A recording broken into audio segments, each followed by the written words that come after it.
कैसा है तू और हमारा देश कैसा है? वैसा ही जैसा आप छोड़ के गए थे। यानी कि हम अभी भी अंग्रेजों के गुलाम हैं? नहीं, अंग्रेजों से तो हमें 1947 में ही आजादी मिल गई थी। अच्छा, तो अब तो हमारे अपने लोग देश चलाते होंगे ना? हाँ, तब तो देश काफी आगे बढ़ गया होगा।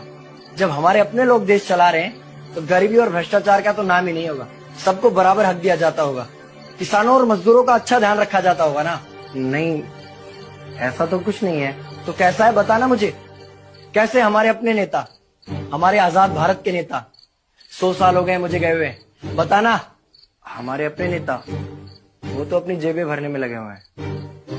आने वाली 7 पीढ़ियों को नहीं बल्कि 700 पीढ़ियों को ना कमा कर खाना पड़े उस चीज के इंतजाम में लगे हुए हैं। तो तुम लोग क्या कर रहे हो और हमारे देश का युवा क्या कर रहा है? हम लोग तो इंस्टाग्राम पर रील्स देखने में बिजी हैं। यानी कि हमारी कुर्बानी का देश के लोगों पर कोई असर नहीं पड़ा।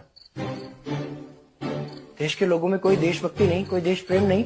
नहीं, ऐसा नहीं है। आपके लिए और देश के लिए बहुत प्रेम है भारत के लोगों के दिलों में। हर 15 अगस्त और 26 जनवरी को तिरंगा फहराते हैं, पूरे जोश के साथ भारत माता की जय बोलते हैं और आपकी डीपी भी लगाते हैं। और भारत और पाकिस्तान के क्रिकेट मैच के दौरान तो हमारी देशभक्ति पीक पर होती है। तुम इसे देशभक्ति समझते हो?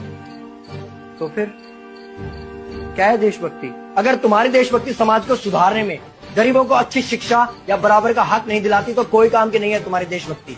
भ्रष्ट नेताओं और सरकार के खिलाफ आवाज उठाओ, लोगों को एकजुट करो। लेकिन अगर हमने सरकार के खिलाफ आवाज उठाई या नेताओं से सवाल पूछे तो हमें एंटी नेशनलिस्ट कहा जाएगा या हमें गद्दार करार दे दिया जाएगा। तो डरता है? 23 साल का था मैं जब अंग्रेजों ने मुझे फांसी पर चढ़ा दिया। मुझे तो आतंकवादी कहा गया था। अगर अब नहीं जागे तो ये देश सोता रहेगा। ये सरकारें, ये नेता देश को बेच खाएंगे। इस भ्रष्ट सरकारी तंत्र से लड़ो। देश को क्रांति की जरूरत है। क्रांति यानी कि हमें हथियार उठाने होंगे, बंदूकें उठानी होंगी जैसे आपने उठाई। नहीं, हमारी क्रांति विचारों की थी। जब अंग्रेजी हुकूमत ने हमारी आवाज नहीं सुनी तो हमने और जोर से आवाज लगाई और अपने विचार रखे। और क्रांति केवल सत्ता को बदलने तक सीमित नहीं है, बल्कि इस भ्रष्ट अन्यायी तंत्र को जड़ से उखाड़ कर फेंकना है। पर ये होगा कैसे? अपने आसपास से शुरुआत करो। जो भी तुम्हें भ्रष्ट नजर आए उसके खिलाफ आवाज उठाओ, एक्शन लो। तुम्हारे टैक्स का पैसा नेताओं की जेब में जा रहा है, हिसाब मांगो।